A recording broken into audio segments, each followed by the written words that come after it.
Well, that's what I How's came everything up with sound? coming home from the SPCA. Oh, well, that makes sense. Can't So complain. I added a T to it, though. It's not spelled like the Italian. I deliberately spelled it G Oh, R how do A they T spell it? Z I.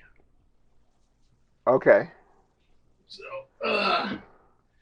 it's better than what they named him, which was Garfield. Of course, he was tiny when I got him. Well, he does look like Garfield. Well, now he's grown into it. But Did they? Are you blaming them for no, setting no, the no. setting the pathway? No, I'm blaming us for having a good home. All the cats we've ever had tend to grow into our house like koi. You know, they grow into however big the Okay. area is. That's what happens to our Okay, cats. it makes sense. So he's like koi and quite heavy. He's almost 25 pounds. Wow, that's a big cat. Yeah, it really, really is. So how you doing, man? It's been a minute. Yeah, it has been a minute. I'm not. I can't. I mean, I can't complain. Of course, I don't think it really matters much. I guess in all reality, which is bothering me the most at the moment is how everything seems to just be on a like cycle. It's just constant. Like everything that I see is Mm, something that happened 5 years ago. Is something that happened 5 years ago. Is something sure. that happened 5 years ago. And it's like being in Baltimore, where no matter what happens, it's like everyone will talk, and narratives will say these things, and the news will say these things, and activists will do these things, and new politicians will come. And bro, nothing changes at all. So it's I just hear you. like, what?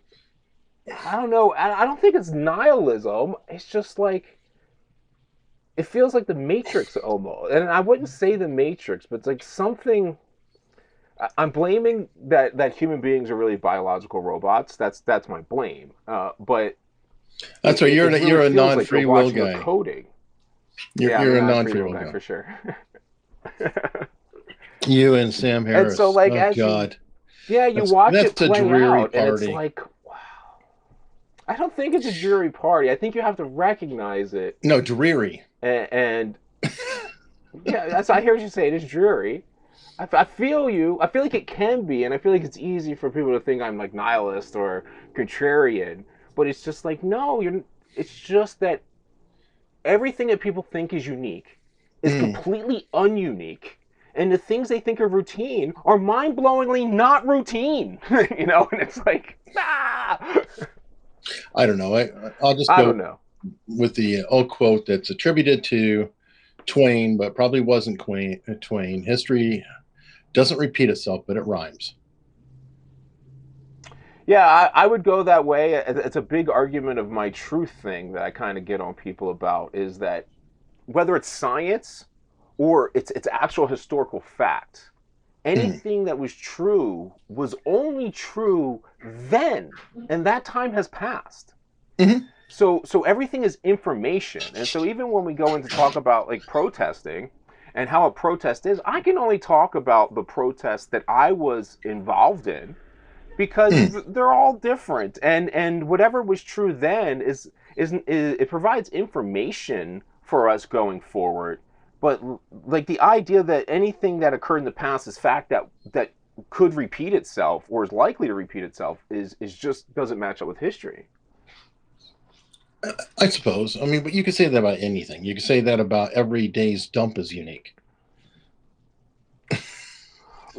Well, technically it would be unique, but that's my whole thing is that it's not, but people think it is. What is And and it's it's like, not. but It's that's both. It's a loop. like everywhere I went. We're One of not the live yet. one of the You good know that, right? examples You know we're not live that yet. that's okay. Everything's always live for me. I record you all the I time, so you can know go that. live I'm whenever you want. sitting here Just go going, live oh, whenever he's you want. I'll probably ramble on recording the show. this.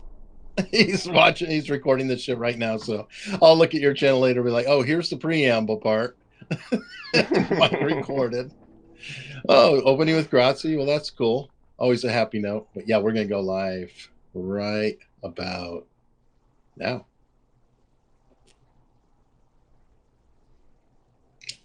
All right. And we are live. I have Dr. Wood. He's already been riffing before we even started. Somebody might even see part of the riff somewhere down the line because he records everything all the time. It's a neat little quirk about Dr. Wood here. Mike, how you doing? I am great. Thanks for having me, Eric. It's good to see you and your audience. It has been a bit of a minute. It has been a minute, but you know what? You still come around. I mean, you show up in locals and you snipe from the side and You guys say when I talk shit and then leave? well, sniping just sounded it sounded so much more friendly. Oh, Yeah, I mean, that is what I'm doing. I snipe and then I leave, and you're like, hey, you want to come on? And I'm like, nah, I got shit to do. well, okay, and we can talk Sorry. about that too because I know you love poking at me and it's fun. And in all fairness, I love to share and give the joy. You see, Mike's been around. He's got a reputation. He's been on Rogan. He's been friends with other fun people he loves to talk about, like this guy here. You're waiting for that. You set me up. And always wants to jump in. But I appreciate that. And I think it's a lot of fun. I do think that you've gotten tired of talking about police and violence and everything else. So when I brought up, I'm like, okay, well, you're talking about protests and you're saying, well, I did this protest, I did this. And I'm like, okay, how about you come on, talk about that? You're like, okay, I'm there.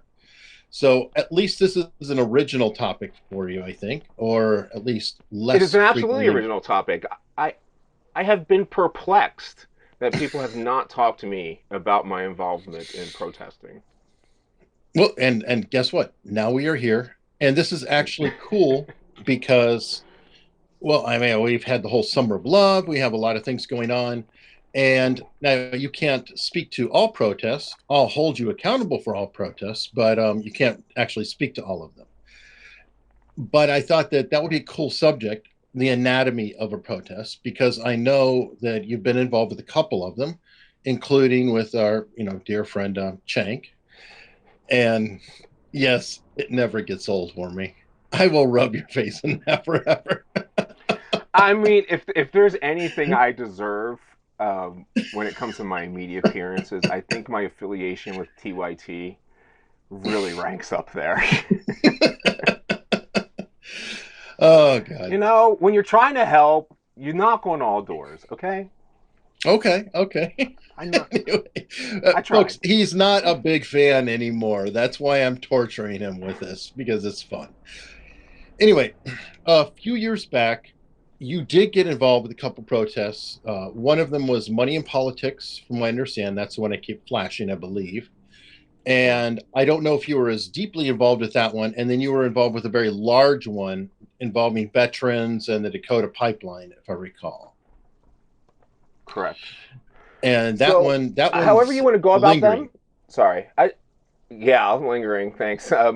People will find some more stories. You can find recent stories about some things that are still in the fallout from North Dakota, Mhm. like I don't know, Hertz completely lying to the police to have me be a felony fugitive for Grand Theft Auto. That's one of the things that is continually ongoing that we're still are dealing with as the fallout from that.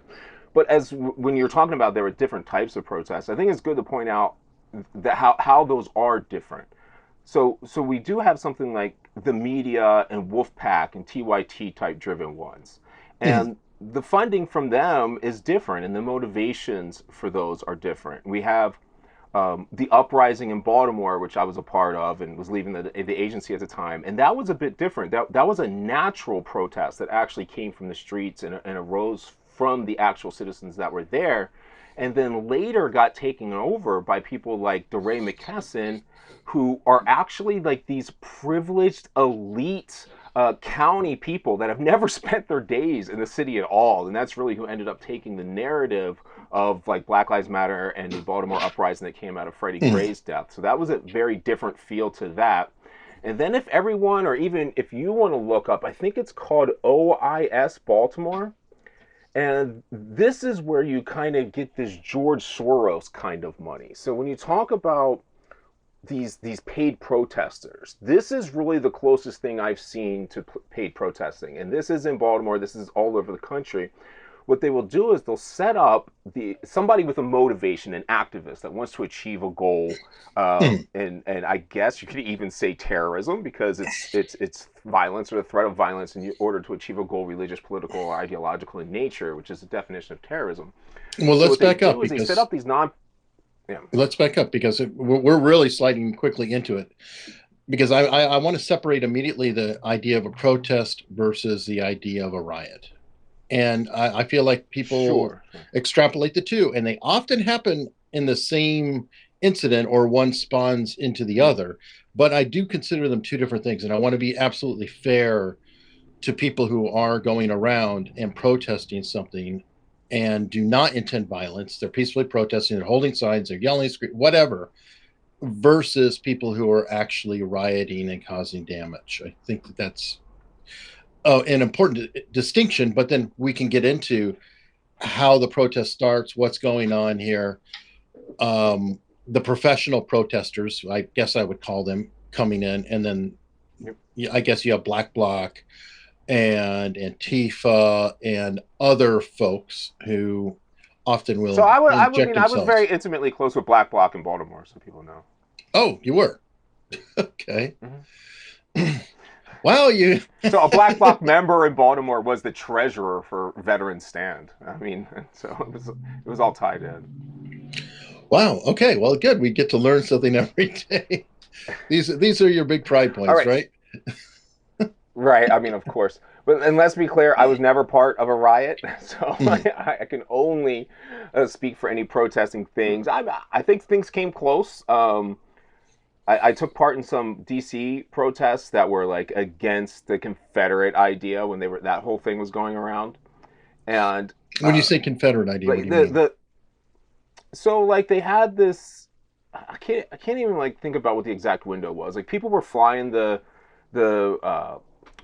Dixie flag and like saying Southern things, and like there was the Nazis were in town in DC, and it was more like Proud Boys kind of stuff. I mean, those people aren't remotely Nazis or anything like that. It's just kind of good old Southern boys. I think Northerners don't understand that the Southern life and the Confederate flag can just represent a way of Southern life and soul food and eating that has nothing to do with what Northerners are based or liberals are talking about when it comes to the Confederate flag. So there was issues with that. And the vet stand thing, sure, maybe there was some rioting stuff there, but I wasn't a part of any of that nor saw it. But we could speak to the funding on that. So where do you want to start with funding? We have media, we have natural ones, and we have like this OIS George Soros thing I can get into, which is like the professional protesters, and then we have vet stand. Your call. Okay, well, let's start off with just a natural protest. What you've seen, what it looks like, and how we could recognize it. And so in Baltimore is where this really comes up. And as I was leaving the police department, I was getting more involved in trying to understand what policing was. As I left the agency, my whole path there was trying to understand police management. That's why I kind of essentially ended up with a degree in police management. Is like this thing I kind of assisted in creating the mentality of doing it that way. So I'm looking for all these better ways, and I'm trying to listen to people in the street, and I'm trying to hear what regular citizens and taxpayers are saying, and trying to wrap my head around the whole thing. And then Freddie Gray gets killed. And what Baltimore is a place as a city, so I'm imagining each of these cities are going to have their own cultures and what could spark something. Sure. And in Baltimore, it was always the same thing over and over and over kept happening. And I mean, we know the police are rough in Baltimore. We know the drug dealers are going after each other in Baltimore. You're hiring state's attorneys to go after, the state's attorney was just federally indicted. You're hiring state's attorneys that are specifically going after these types of street violence and crime, and it's the rhetoric everywhere. But then when the police do something like fail to transport a 135-pound male to prison without killing him, the city is kind of like, yeah, this is Baltimore. But then when they start denying it and you start defending it and you don't take any accountability, what happened was this just like natural rage just kind of filled up in the city that was full of frustration about not that when the police go after drug dealers and things like that, but people are paying them to go after violence, and when they're going after people who aren't violent and then taking no accountability for that, it's like there's this mix-up, and there's a great deal of the percentage of Baltimore is not trying to pay for their police to do all these weird extracurricular things. They just want the violence to stop. They don't mean beat up Freddie Gray, and they don't mean to pull over the average person driving down the street and give them a problem. So that just kind of rose naturally, where people took to the streets. One person breaks a window, and then it just cascaded throughout the whole city. And I thoroughly believe the police department would have came out and said, hey, we fucked this up. We're going to have to do everything we can to Freddie Gray's parents to make this thing something that matters and kind of get some kind of justice for him and our mistakes. Then nothing would have happened in Baltimore. We are used to the police screwing up in Baltimore. That's not a big deal. But when now, you one thing on Freddie Gray, one thing to cover up Freddie Gray, because we've talked about it before, because the media got involved and, of course, looked at it too, and immediately turned it into a racist thing. But sure. I know we've discussed that who are the leadership of the police, who are the leadership in the city council, who are the leadership in the city, and no one cares. So it's really hard to call it a racist incident when pretty much the entire chain, all the way up, is black. Last time I checked. Yeah, and I understand that some people say that black people can be racist against black people, and I just think that's a whole lot of them. I think you lose your argument when you're over 70%. I'm just saying, I don't know. And yes, I don't think that had anything to do with race. I don't think Baltimore is a racist police department by any means. I think policing in itself has some echoes, and those things should be addressed, and actually largely have been in the last few years.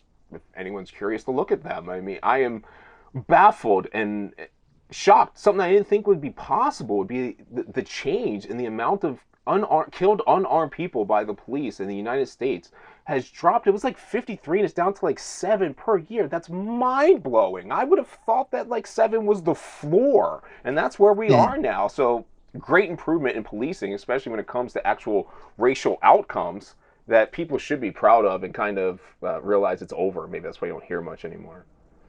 Okay, well, it's better when we know all the names. That's the way I look at it. It's like, good point. There's so few. There was a time there when it was like, bro, I can't keep up with this. Like, but yeah, I mean, obviously we're seeing that's kind of when you're reduced to George Floyd being your hero. I don't know how a natural protest is going to arise. Just for the record, I wasn't there, so I can't say that George Floyd was a natural protest.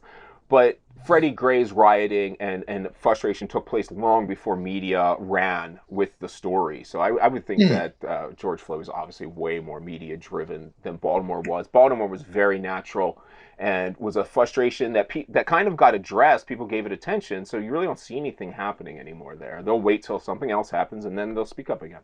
Okay, now I had interrupted your flow. So back to it. The people, just spontaneously rose up, or they were like, this is ridiculous. Hey, this is there. So how do we recognize it? Yeah, you know what? This is a natural protest. I make cracks like handwritten signs. It's to me a good sign, or just whatever people have on them, and not like professionally printed plaques with nice tidy messages and sound bites.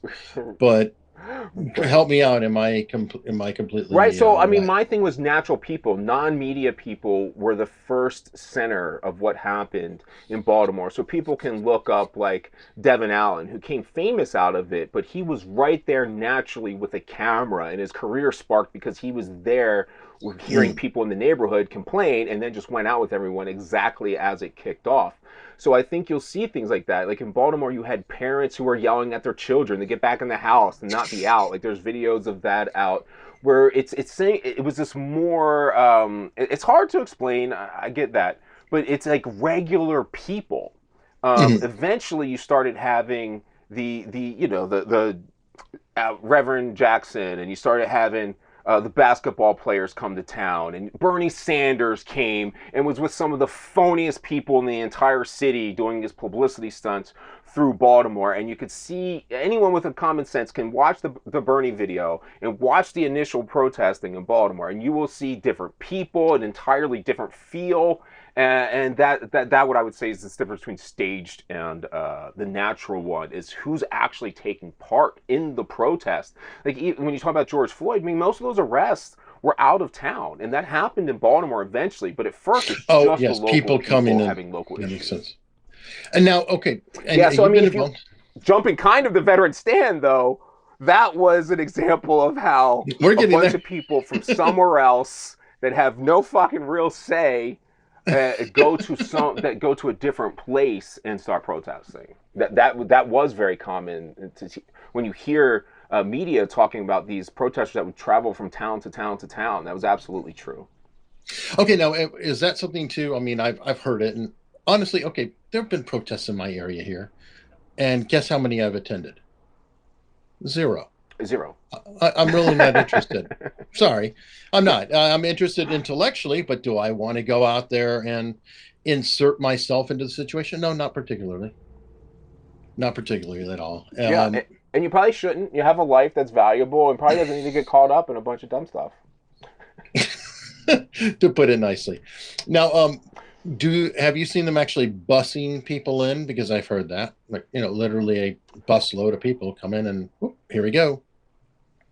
100%, no question, this happens very frequently. I mean, again, we can go back to veteran stand so we could just jump to that real quick when you talk about outsider thing. So I raised a bunch of money in conjunction with TYT and raised over $1 million. But the whole plan was to get a bunch of vets to go up to the Standing Rock Sioux who were protesting a pipeline through their land and assist them as kind of like a continuing service. It started off with the best of intentions. Like a continuing service after you leave the military, it's not like your commitment to the country stops. People were there for various reasons, and I think that's true of any protest. So a lot of people were there as environmental concerns, like the pipeline. And here I am, like one of the lead spokesmen of the things going on, and I could give a rat's ass about pipelines or oil or fossil fuels or the environment pretty much at all. So you have a whole group there that we're totally disagreeing with one another. So that's obviously going to come to fruition eventually. So you have environmental activists there. You had people that were like, the virtue signalers who come in and they want to be offended for people who haven't voiced offense.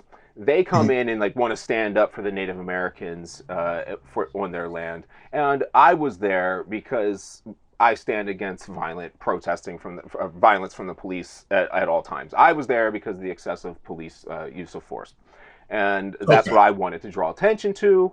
The Standing Rock Sioux had asked me to come there. I didn't come up with this idea on my own. Usually these people just come up with shit on their own. But I was asked to be there and asked to stand up. And mainly I was clear with them that my focus was on the police violence. Yeah, absolutely. You had a partner who's a grandson of somebody pretty famous, right? Well, the son of Wes Clark, who was a general, and Wes Clark Jr., I think he was a captain or a lieutenant in the Army as well. And, man, that gets into a lot of weird stuff when it comes to that protest. But I guess we can use that as a segue, that a significant amount of people at protests are mentally disturbed individuals. Like who are following something. Is it similar like what we saw with Rittenhouse? I mean, that obviously he was dealing with people who, at a minimum, the first one, admittedly, was literally let out of the hospital that morning. Right. And he was getting mental care. So full on, we're seeing that the burning, the violence, the rage. Is this just a magnet for that type? And this can go back to your police days. Yeah, too. I think so. I absolutely think it is a magnet, and it draws people in, especially for issues that they do not understand. As I was focused on the police brutality thing, when I got there, that is not what was going on there whatsoever. I showed up with 3,000 veterans at least, just so you know, and the police department backed off right away. So we won the moment we showed up. So a lot of things there were about boredom and confusion which is a common thing at protests too. The people get together, they don't have some kind of direction, or the direction gets lost along the way. But these mentally disturbed people, they go in there, they're looking for directions, and they don't know what's going on. And when I did the same thing, I got there, and what I found was I was stuck in the middle of a political battle between a power struggle within the Sioux Nation. And that's probably something that's true all over in these protests, that a lot of these people are like me, and they were really unwitting political tools and operatives in somebody that was higher up's kind of power struggle. So you had all these various kind of factions within the Standing Rock Sioux who were battling over not just like whether the pipeline was going to be there or not, but like who the chairman of the actual tribe was. And it was all this political maneuvering that I absolutely did not want to be a part of. And I imagine that a lot of protests or people that were showing up there innocently, I would say at least half the people that showed up with me were very well intentioned. They just wanted to be there to show a show of support, like to be eyes on the ground, to show that they were there and that they cared. And then the crazy stuff that happens from the other half that are mentally deranged or very far off of what the message is that's actually going on in the streets there. It's like in Baltimore. Baltimore is about police reform. It's not about ending the police. And people ended up there talking about ending the police. Like, when in Baltimore have we ever talked about ending the police? You're freaking crazy. It's the most violent area in the entire country. No one there is trying to get rid of the police. There's people from outside of the area trying to get rid of the police. So the messages change and things get convoluted. But you have different funding sources from those things too. So like the natural protest that we were at in Baltimore is something that was also like the, it wasn't Proud Boys. What was the, there was like a white nationalist kind of thing that went around for a minute, and they like protested once or twice in DC, and it faded away right away. And well, there's the Boogaloo on the Boys. record, going back to then, yeah, like whatever that is. Like it was just where the girl got killed in DC, well, that was and one dude. It was the same way. Right, okay, 90% of the people were fine. Yeah, that was not the right, but 90% of the people, yeah, whatever. The point is that a lot of people were there with good intentions, and then a small amount of them do something. And that kind of ruins the whole image. So I don't mean to paint them in a bad image. I'm just trying to reference that time frame. And what happened is it immediately dissipated. And my whole argument was, if there's anyone out there that's actually like white power Nazis in America, there's 42 people. They're all low income, and they're going to be out of money next week. Don't worry about it. You get one protest. You missed one fact. You missed one fact of them. What's that? And 5 of them were feds. Yeah, and 5 are feds, right? And they set everybody else up who never actually wanted to be there to begin with, right? It seems to be that way lately. I'm not kidding. It seems to be that way. It's true. And I was because I think they're all caught up. You get caught up in the politics. Like I don't think they know. Like, you unwilling participant in these bigger issues because you go in there being well intentioned. So anyway, they run out of money quickly. And the same thing happened in Baltimore. The natural protests ran out of funds quickly because this is the lower echelons of society. So then what you start getting is essentially a professional protester. And how was I not a professional protester? I mean, sure, I didn't get paid, but that was just something I decided to do. Society and the nation at large offered me like $1.2 million to go get a bunch of other people and give them resources to get them taking up to the Standing Rock Sioux to get to do the protesting. And it's not like they can necessarily do it to, like, you can't pay somebody and be like, hey, you're signing up onto our agency and you're going to be the professional protester that runs District 2, Section A. Obviously, they can't say anything like that. So something like me, I got funded through GoFundMe. So TYT and Wes Clark Jr. started, they had the idea, they asked for me to come in and help. I came in and help, and then we get on TV and we start trying to raise money with the GoFundMe. And that's the sole source of our income, our funding was from the GoFundMe. But within that GoFundMe, you have like the nurses union gave us like 40 grand.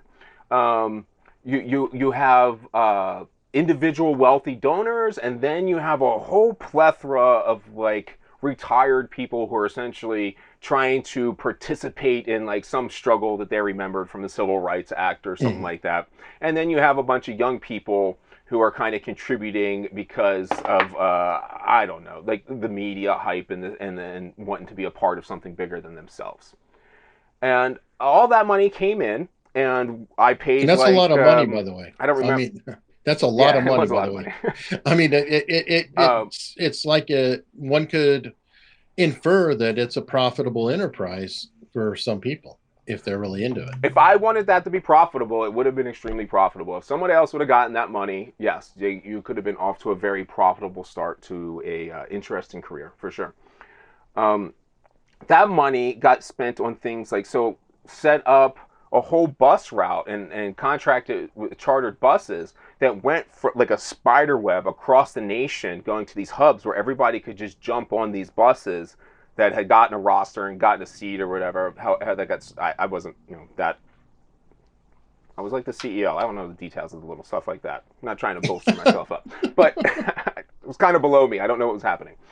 So they all, however they got picked up, they all come probably, it was probably about 1,000 people, a little over that, off of these buses that we paid. So they never would have been there, never would have had a way to get there, and none of those people were from North Dakota, nor were they Standing Rock Sioux. They were all just various veterans spread out across the country. Who knows what their interests were and everything else. So, and then people flew in there, people drove in there, we reimbursed things, we paid for rentals, we bought, I probably paid for thousands of meals that were there for everyone that was there, whether it was at the casino or we brought in food, literally buying trailers full of food that were like, came across, and like just lettuce and vegetables and stuff, and buying all that because there were so many people there. That ours largely became, that protest largely changed face and became a survival mission because a big, huge blizzard came in and was really a life-threatening situation. So it kind of became unique, went from a protest and turned into like a FEMA operation to rescue people out of this blizzard and get them the hell out of North Dakota, which was really a sign that I was hoping that veterans would be prepared. And I guess that's more of a sign of what other people were doing. People are going to these protests and they are not prepared for what they're about to see. They just think they're showing up to like the carnival and a party, and a lot of times that is not what you are showing up to. If you're talking about, not talking about, what was the Women's March thing? That was so bananas. The pussy hat things. What was that? That was so crazy. I forgot. So I went to that too in DC, by the way. Of course you did. That was the first time I really got turned off. It was the first time I really got turned off to the whole thing, because the women there were shunning the conservative women that showed up were being shunned and pushed out of this women's event. And I was like, this is if this isn't the ultimate signal that I need to get the hell away from these people, I don't know what possibly is. You're making, ladies at a women's march who want to like keep their kids, and you're telling them they're evil people and to get out of there? Okay, all right. I don't think I'm going to be a part of this stuff anymore. Hey, good question from the chat here. What would be a good care kit to take to a protest? I almost feel I should not give such advice.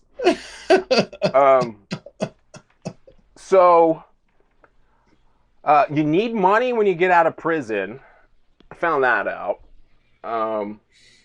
Because I didn't have a way back from DC. That happened a couple times. So we definitely need money to get yourself out of wherever you are, because even if you get released on your own recognizance, you're just going to be thrown out into the streets in the middle of nowhere in DC or Baltimore or wherever you are.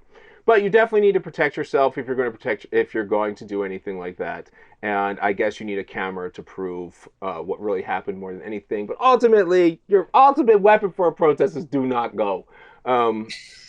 It's not what you think it is, and you're not going to be serving the mission you think you're serving. You're going to be serving somebody's power play. Don't be a part of it. Okay, well, good. It was an interesting question on that. So, make sure you have a good couple credit cards with high credit limits, and yeah.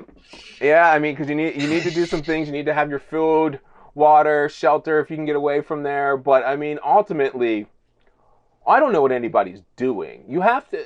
the first thing you would need in your kit is an actual good cause. Um, and I'm not really sure that's existing lately. Yeah. And that leads us to another question then. Let's talk about and I'm just going to label the Soros types. And the Yeah. reason this, OIS. Did you find that by any way? the who I Is that did what it not, is? OIS I Baltimore? I searched OIS Baltimore, but I did not find anything while Damn we it. were talking. But Okay. um, I'm going to lean and just say Soros in general because I don't think the Koch brothers are funding a whole lot of protests. I could be wrong, but that it is Oh yeah, we generally definitely not. could be wrong. If you know of some, great. But Oh, it's OSI. I'm sorry. I just oh, found it. okay, So anyone that wants to look up OSI, OSI is a George Soros funded nonprofit in Baltimore. Okay, so we can just start there. So you can continue your thing. I just want people to know that if you look up OSI, Open Society Institute, this is a grant and fellowship generating institute. It's a nonprofit that is funded by George Soros. okay, good. I guess. Well, he funds a lot. I mean, he funds all over. He's funding DAs all over the country, like the New York DA who decided that, armed robberies, no longer really a crime, just a misdemeanor. Oops, no biggie. We wave a gun around as long as we don't shoot them. But anyway, so I feel like it took you a few tries before you decided maybe this protesting thing isn't a really cool, fun thing. Sir. I hear you. Keep going. Okay. I got some people lit up here. Sandra June is saying, no, Koch brothers are ubiquitous. Check out some. Okay. I don't know. Anyway. Oh, right, so let's here's a do good this one. George Soros thing. What about the random pallets of bricks?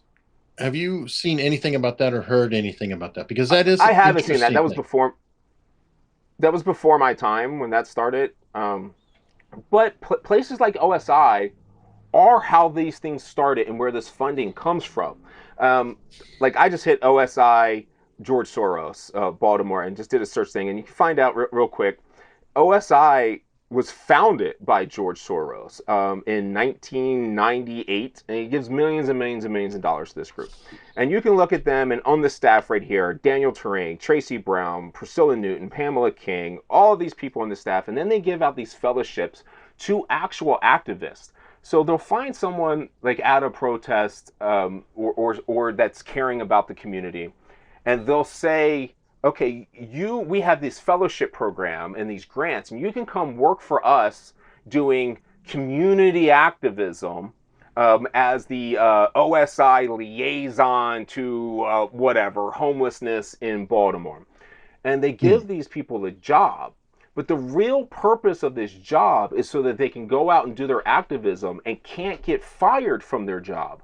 So they're not getting paid to actually go to the protest. But what they're doing is they're giving them jobs that they will not get fired from, and they are expected to go to these protests and participate. And this is how you become in these circles.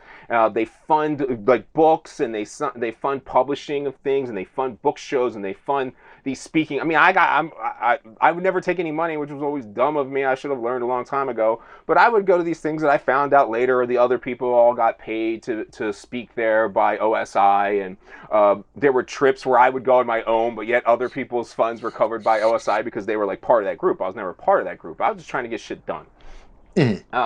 But this is how the professional protesters exist. They literally are given these jobs in these nonprofits and then expected to go do all these things. So even if they go get arrested, they'll get bailed out by this group, because why? This group is also fighting to end cash bail. And so it's part of their whole statements to do these things. It's just stuff like that.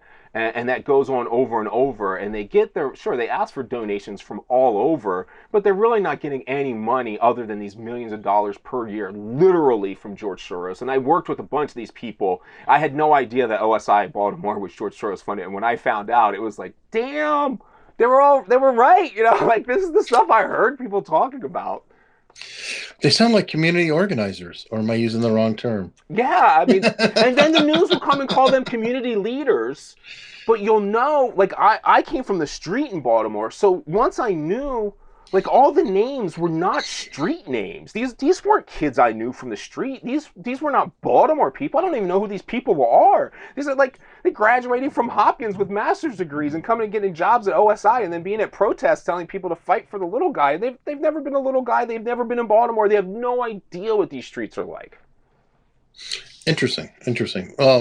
Somebody just did a breakdown showing Lenin and Stalin and how it's like son of this person, son of that person, these different families. I mean, Bin Laden, son of a major contractor. So it goes pretty wide, I think, in both terrorists, communists, agitators, anarchists. Well, I think they're just plays for power. Mm-hmm. Like we keep thinking these things have any principle to them.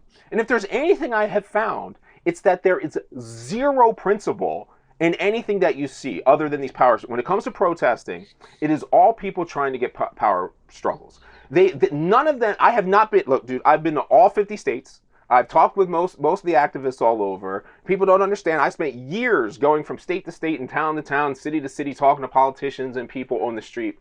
And everywhere you go is the same exact shit. It's people playing for power, and no one wants to end the police department. They all want to be in control of the police department, and they want the power to punish their enemies. Everywhere I have been around these so-called liberals, none of them have supported my ideas that justice means you don't kill Freddie Gray again. It has nothing to do with punishing cops. All they want to do is get revenge and use the system to punish the people they think are their enemies. That's all I found. Eric, I lost you.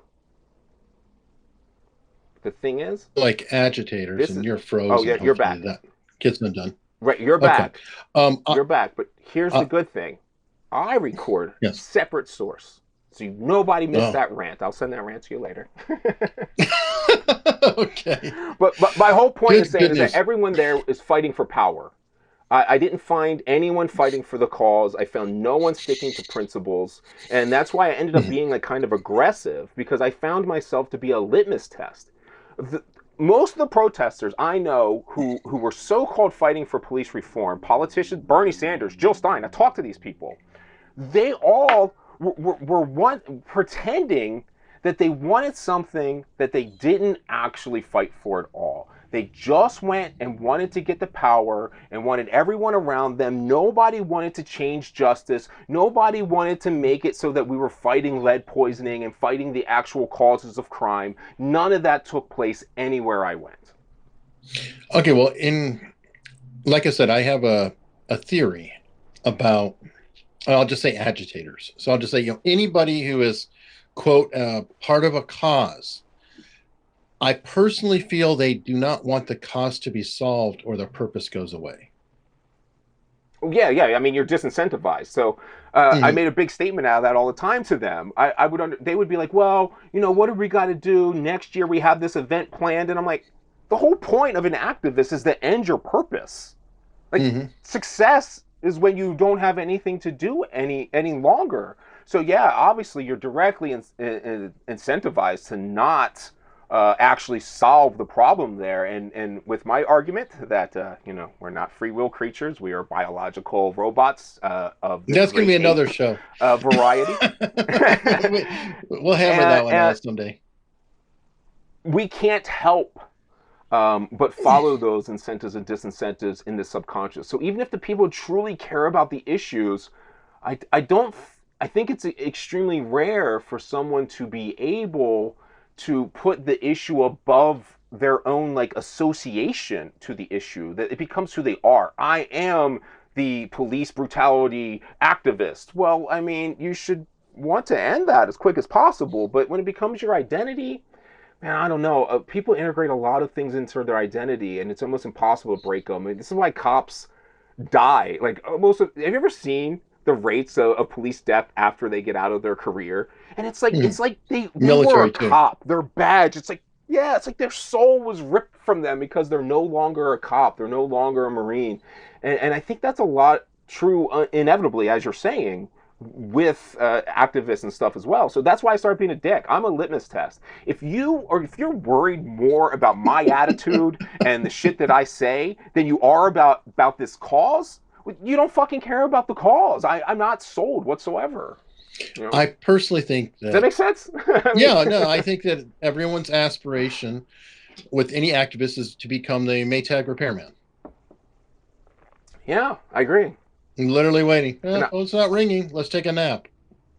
That I don't know why I was different. I guess I just wanted professional policing, and I didn't think that was a crazy thing to ask for.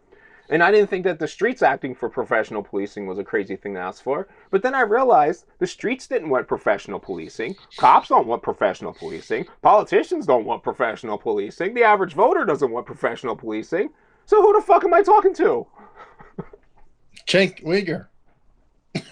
So, sir. So, okay. You got...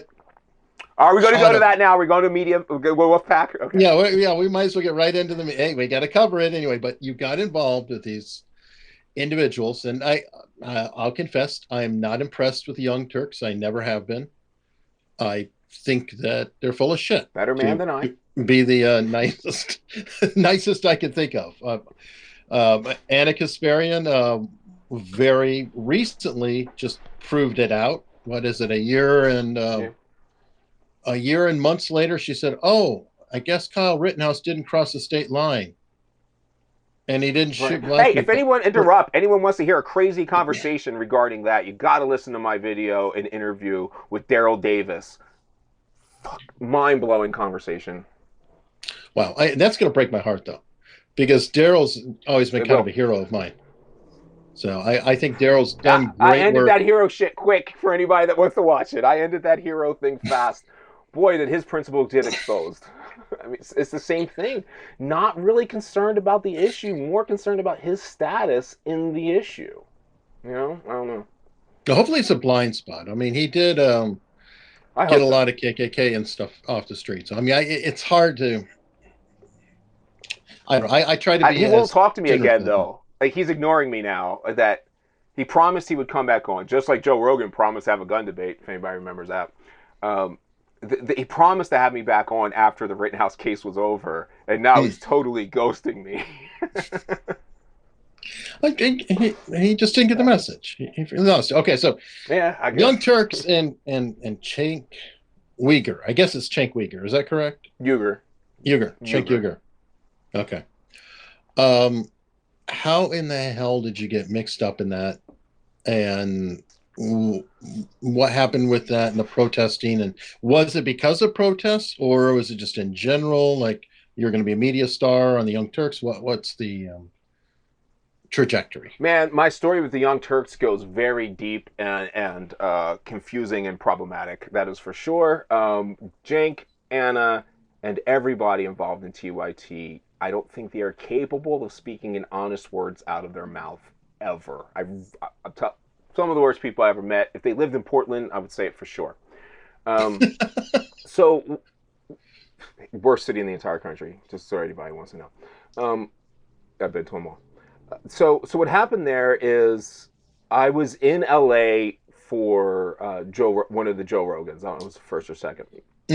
And I had been a fan of TYT, and if people can remember, there was a time in like the 2000 or late 2000, like maybe what was that? Maybe 2013, 2014, where they were kind of rebellious, kind of dumb, and it was more fun-centered, not like a goal-achieving thing. So I just listened to it for entertainment, and I was a fan. I will not deny it.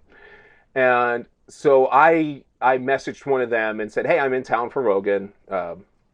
I'll come over and do a show with you guys too." Because I was doing shows with anybody. I didn't care. I was more concerned with getting the message out about policing and some of the problems. Well, that hasn't changed. You're here with me.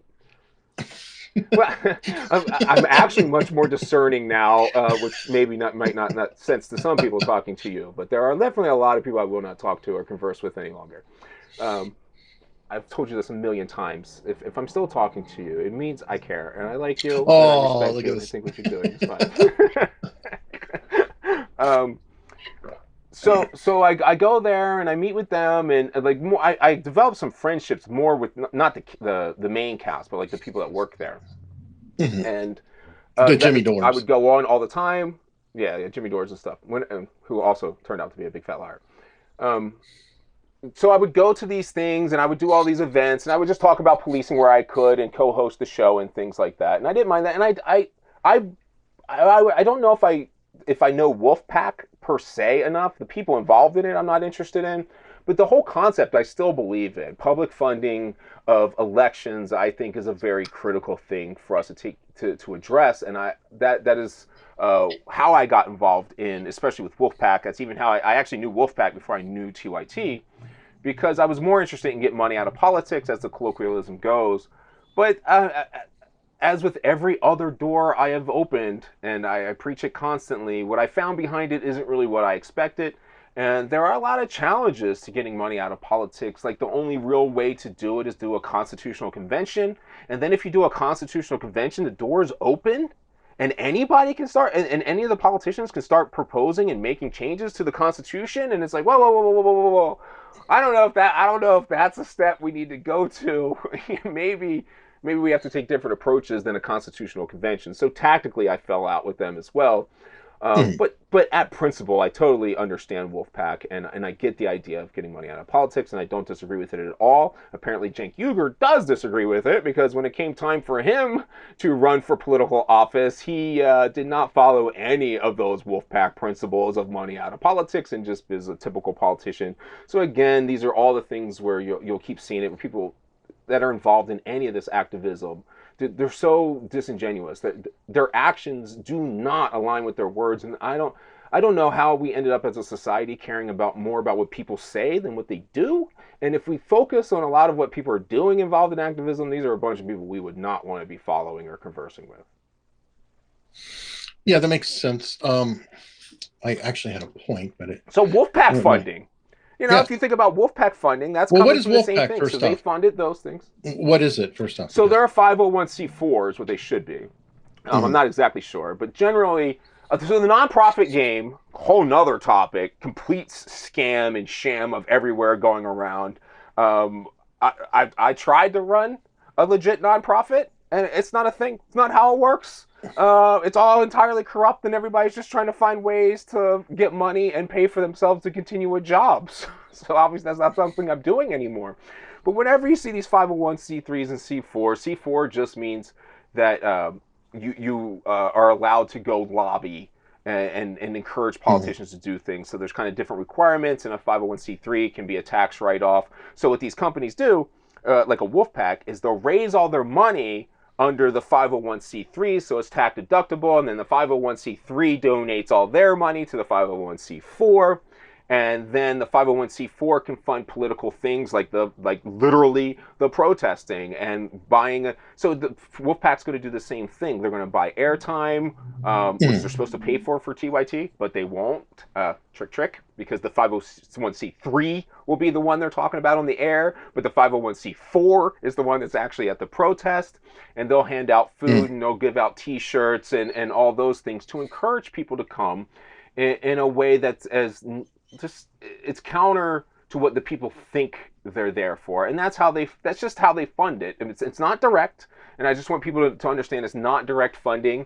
But I mean, it's essentially direct funding. I mean, yes, it's that George Soros doesn't pay the guy to go protest, but he pays the guy to do his tax books. And then when he does his tax books and goes out and protests, then he'll never fire him from the tax books, just Well, like anyone else would okay. typically get fired. As an analogy, you can tell me how far off I am. It's sort of like police don't have quotas, but they have performance standards. There are Yeah. certain expectations. Would that be a similar thing that Soros is sort of like the command for police? And if they're not doing tickets, there might be a Right. problem. If they're not I'm doing never protests, there going to might be. say this happened with my officers. So I would never say to my officer, and I'm pretty sure it's illegal to say to my officer, "Hey man, 10 arrests this month. I think we're looking for 15." That's not what happens. What happens is I say, "So, 10 arrests this month. That puts you at about second in the squad. So don't know. It's a good squad to be in. I take care of people. I give you guys days off. To be in the bottom of the squad, I'm not really interested in keeping around people who are at the bottom. And then that's how they get 15 arrests. And I go, oh, great job, 15 arrests. And then the viciousness of it all is that if by time everyone else gets 15 arrests, I'm like, look at you at the bottom third again. that's how it works. So it's not a bad analogy then. With Soros and I don't and think Ryan. so. But I don't know the difference between an analogy and a metaphor, so you might be talking to the wrong person. Either way. Well, I'm talking to a PhD, man. You're smarter than me. No, I'm more educated. Okay. Fair enough. Yeah. Different. Okay. Different thing entirely. So this is a good question. What's the unwanted duty in Baltimore PD? Generally foot patrol. Foot patrol is the big punishment you use for anybody. So, for instance, that's another good way that we would use these type of incentives to get quotas that weren't quotas is to, okay, so we need 2 people on foot patrol. So obviously the bottom 2 performers, since you guys don't want to do any real work, well, then you guys go walk foot. Oh, whatever works. It's January? You shouldn't be a cop, man. I don't know what to tell you. It's January. You're going to have to go walk foot. I'll check on you. That's the way it is. Your sympathy is fantastic. It cracks me up. Traffic's terrible. I will never, if anyone from the Baltimore Police Department heard me on an interview, they would, or you ask them questions, they would never tell you that I was like the nicest cop. That was certainly not the case. I wasn't nice with my people. I demanded perfection out of them, and I demanded quality. And, I demanded numbers, and we better lead to the squad, and we better be the freaking stars. For better or worse, all you motherfuckers will be walking foot. Okay, so that same mentality, because you've got that Marine edge, that all of that in there. You kind of took that with you to the Young Turks, and I think you might have had expectations on what they were doing, and they didn't exactly meet them. Would that be fair? They did not meet them whatsoever. So what Jank wanted to do, if anyone still watches them now, like they have Wolfpack, and they had like journalists that they were doing for a while and things like that. So Jank's whole thing is he wanted, yeah, totally. He wanted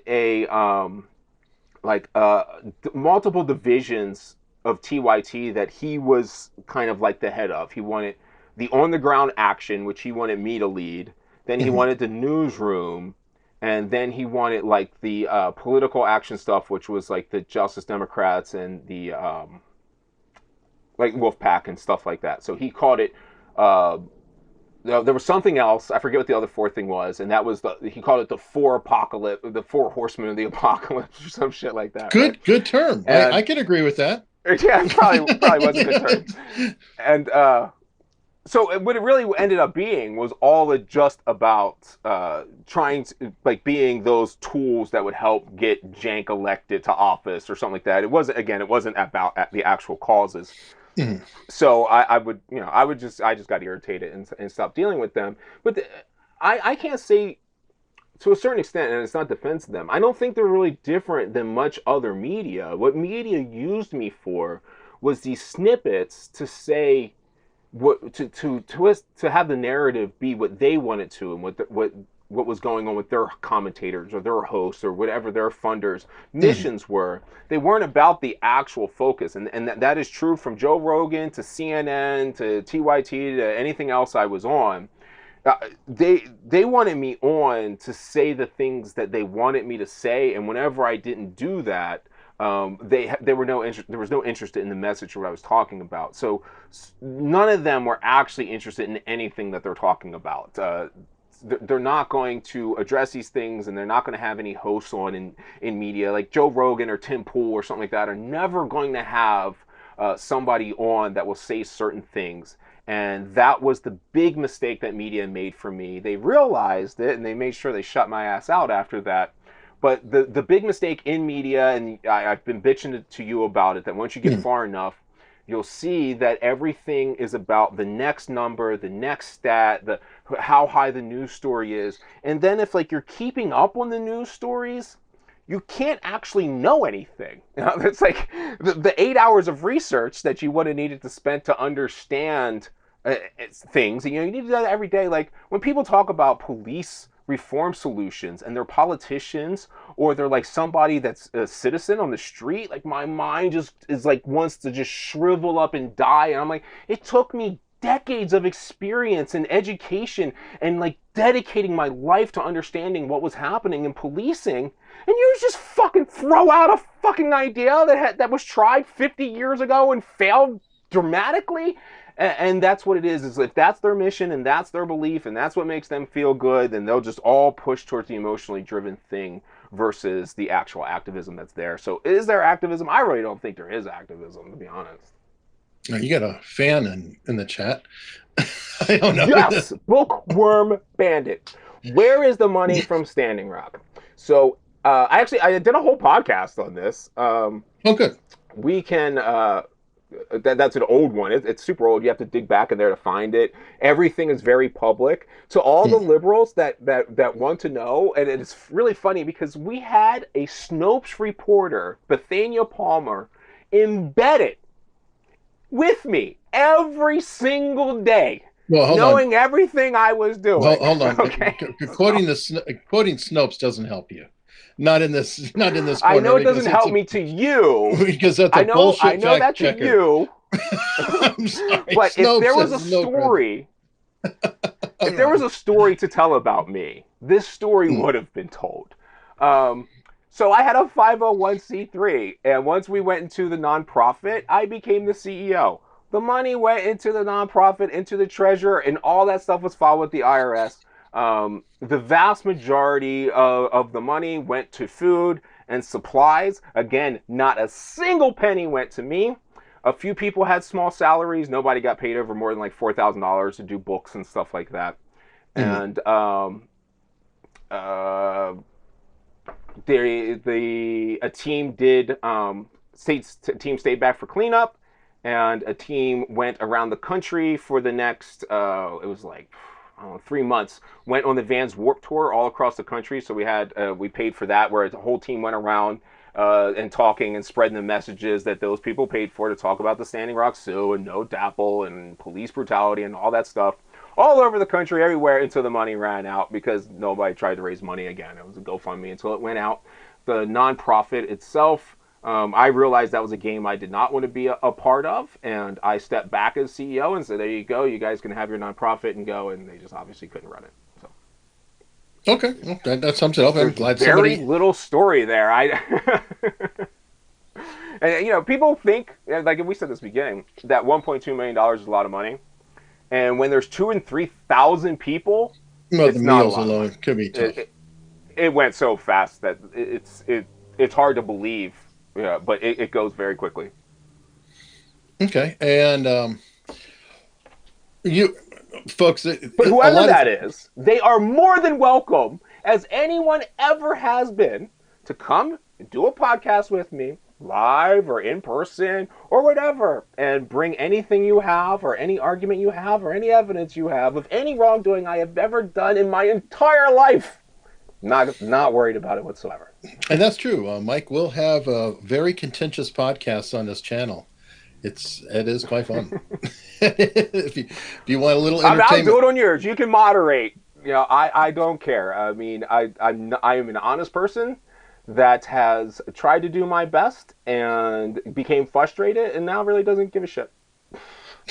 All right, so while we're on it, folks, and I hear from Mike on the side. I'll get little text saying, "I told you, blah blah blah blah," whatever. It's like, so I'm going to see when you fall next or whatever. So I think I have a modicum of integrity in Mike's eyes at the moment. Don't know though. Out of these different hosts that you've been on, were there any that have integrity? And one that comes to mind, I'll suggest, I could be wrong, Jesse Lee Peterson. Oh, does Jesse have integrity? I guess so. So I really did not like Jesse Lee Peterson when I first met him. No, and then I understood what he was doing. If you don't understand what he's doing, he can really seem like an asshole. But once you realize that he's doing this thing and he's saying stuff just to elicit a response to actually spark the discussion, and there's not a discussion he's afraid of having, I got zero problems with him. I don't think he's trying to pursue anything because he's not an activist. So what's he trying to pursue? I think when people are just honest that they're just trying to entertain you and they just do a show every day, I don't have a problem with that. Where I have my problems is when they're telling you they're doing something and it's just a complete lie. When Anna Kasparian tells you she does research, guys, listen. They print out an article from the internet and they hand it to Anna 2 minutes before she goes on air. And they just read it at the desk. And that's what the papers are on their desk. It's like CNN article that they printed out 10 minutes earlier. There's no research. And so when you see those types say, oh, look at all the I do my research. It's, no, you don't. And how can I, as an individual, go and take my next interview when somebody says, what's Anna like? How can I be like, yo, all they do is lie? Like, how can I not say that? I mean, I don't know. And that's the thing is the whole media thing expects you to be that person. You're not supposed to talk bad about anybody else. You're supposed to be Joe Rogan who agrees with whoever's on his show at that moment. And maybe you give a little pushback once in a while, but the pushback's really just for show. It's not anything that's actually challenging. Like this guy to come say, oh, you stole all your money. Like, I'll take that question. Let's have that question. But those people in media will never take such a question or face an issue. They're not going to face any challenge, and they have a career. Why would they? It's like you'd almost be foolish to face any kind of challenge if you're most worried about your public image. But I'll say bigger name wise, I think is Dave Smith. I'm ashamed that he cowers now, but my dealings with him in the past were very honest. Okay. Everybody knows who he is. He's a libertarian comedian. Yeah. Right. Right. Very impressed by him. Very impressed by his knowledge. Okay, and your friend's still here. He's been at it for a while. Capella University. What? I don't know what he's implying. So I went to Capella. It's a private university, and I guess he doesn't think it's legit enough for him. So it's one of those people, again, my PhD is public. If you want to see the work that I did and the science that I created, which was pretty profound in understanding the difference between communal ethics and individual ethics and how that pertains to police brutality and the solutions we could make to change our perspective in finding solutions to reducing police violence. I mean, if the idea that a Capella signature is on that disturbs you, again, I'm a litmus test. And folks, he does have a lot of books on this on Amazon. They're very long if you want to check them out. And I do encourage people to go read. I mean, they're all educational, so like people aren't going to read them because they actually don't care to know the subject. No, they do say if you want to hide something, put it in a book. But right, put it in a book that says nonfiction. Actually, most of my crowd reads nonfiction, so I think it's very, very possible. Yeah, I agree with that. I almost never read any fiction anymore. But for anyone that wants a fiction recommendation, the Thrawn series of books for Star Wars are amazing. I cannot believe these are Star Wars books. So good. Oh, then it's good to hear something good of Star Wars. But okay, so let's see. Sure. That's a distraction from protesting, but if I'm going to launch a protest right now, I have just watched 2 entire seasons of The Mandalorian, which were outstanding Star Wars work. Yes, okay? it only took what? Dave Filoni and John decades? Favreau were saving Star Wars. Well, they were. They were, and Kathleen Kennedy's still working there, so... I'm aware. And I watched the Boba Fett, but it's been boring so far. Sure. I think what they're doing there is they're more retconning a lot of stuff. And I mean, and it's cool more for the classic fans to have answers. Retcon means retroactive continuity. Right. So there's like these holes. Well, they're trying to fix everything that's been done. I mean, I think that somebody actually released. It's a lot to fix. Yeah, they do. What was it? I think somebody actually said that you consider the most recent 3 Star Wars non-canon. Or something like that. So yes, absolutely. But I know how they're going to work their way around that. If you read the Thrawn books and you watch Rebels, you can see how they're going to work their way around that. So there's going to be 2 timelines. I don't know I get it. There's going to be two timelines. There's a timeline split. So there's a Jedi named Ezra Bridger. This is our nerd moment. Everybody can enjoy a nerd moment. No, this is your nerd moment. So there's a fine. So there's a Jedi named Ezra Bridger, and he figured out how to go into this place called the world between worlds. And what that place is it's a way to time travel. It's like a kind of like a netherworld, and then you can go back in time and do things.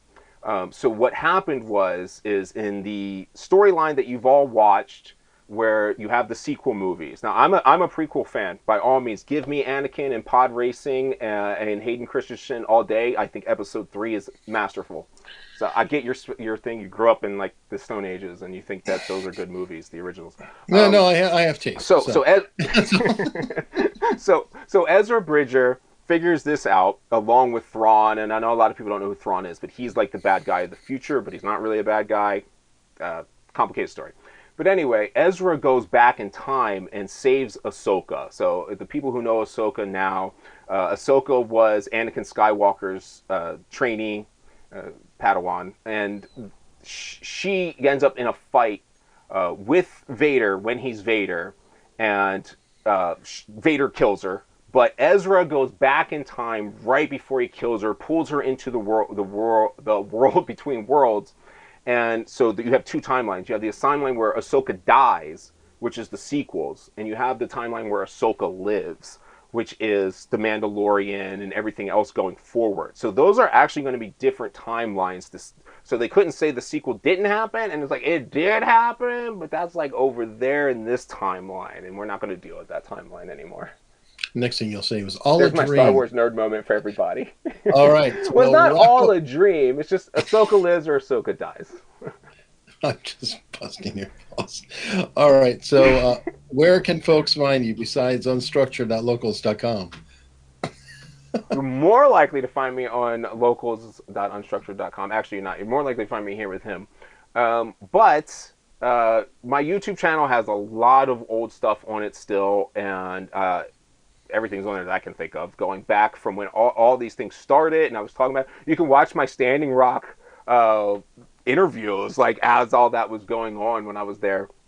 But so it goes that far back, and I have my discussions with Daryl Davis, and I have all of this. Joe Rogan's on BitChute, by the way. If anybody wants to listen to that episode, the original Joe Rogan, which got taken off, I put that on BitChute, and man, I gotta give them credit. You know, they did not take that down. That's weird. Oh, so you're one of the deleted from Spotify? Yeah, I was deleted from Spotify. Yeah, and you and even if you don't want to go to, well, the first one, I don't think the second one was, so even if you don't want to go to Spotify and you want to watch the videos, that they let that go on BitChute for some reason. I got to give them credit for that. In all reality, that they let me put a Joe Rogan episode up on BitChute and didn't complain. So that's up there for anybody. I do have some BitChute stuff, but everything else is mainly on YouTube at my name, Dr. Michael Wood Jr. Is that what it is? I don't even remember what my YouTube handle is. I think that's what it is. You'll find me, though, if you just type my name. It's in the description. I got a lot. You can click it. I have it linked to his channel. And you're so real awesome. quick, is there anything we missed? Anybody in here still with anything that we missed?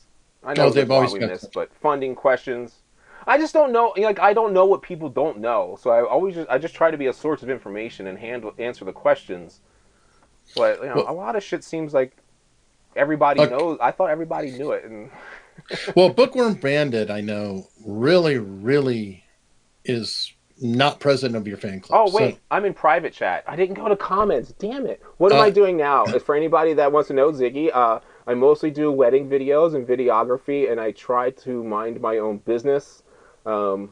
Dealing with the lawsuit from Hertz for trying to prosecute me for years and make me be a felony fugitive. Never a fan of Star Wars. Screw you guys.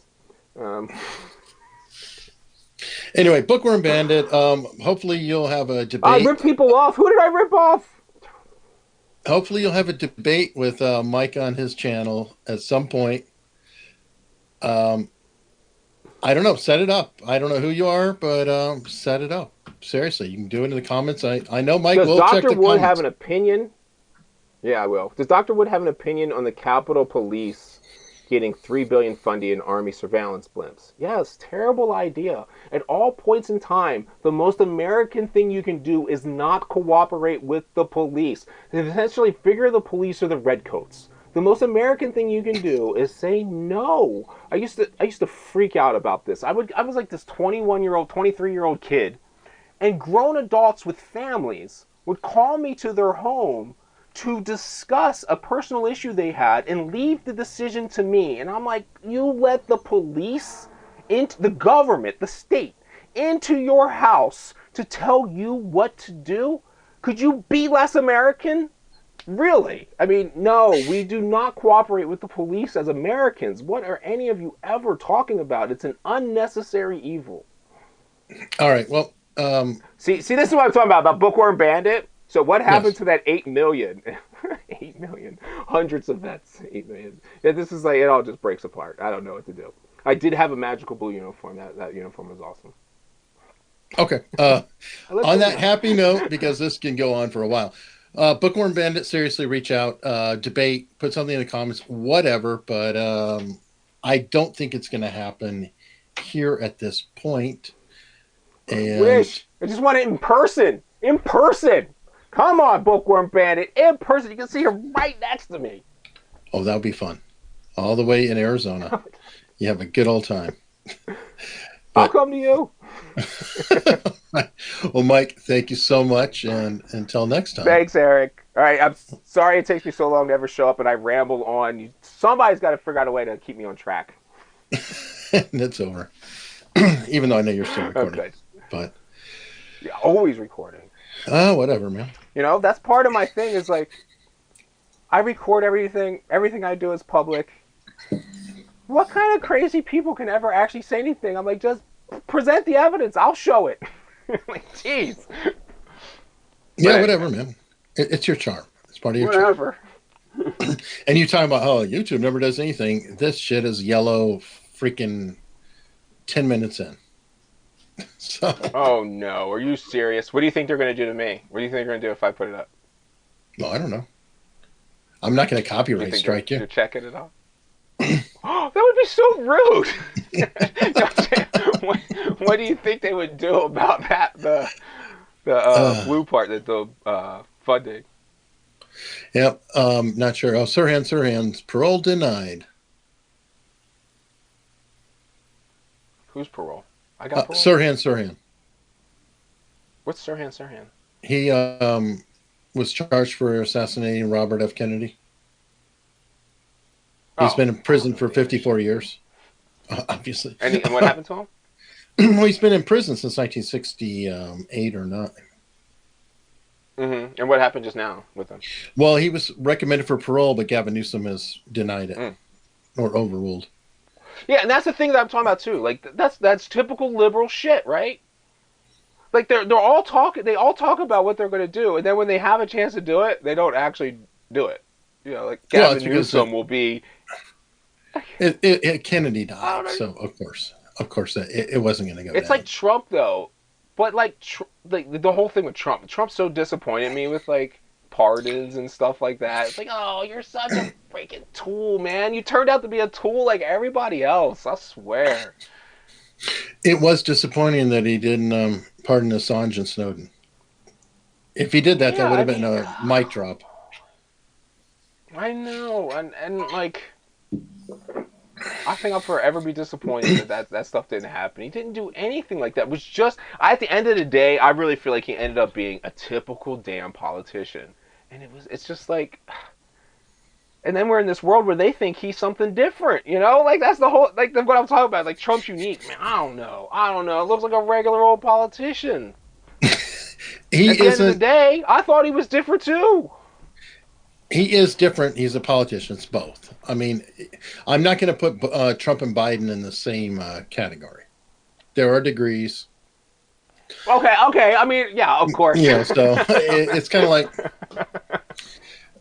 you know. But I mean, they have different personal issues. But at the end of the day, it's about their issues and their concerns. It is never about the people. And I mean, maybe it was in the past. I don't know. I would just like to see a genuine leader. I feel like I haven't found that, and every time I looked, and I'm like, oh, there's one. I ended up being wrong, completely wrong. So I don't know. But anyway. All right. Well, dude. All right, guys. I gotta run for now. Sorry about all. All right, go run. Run. Peace out, brother. All right, later on, dude.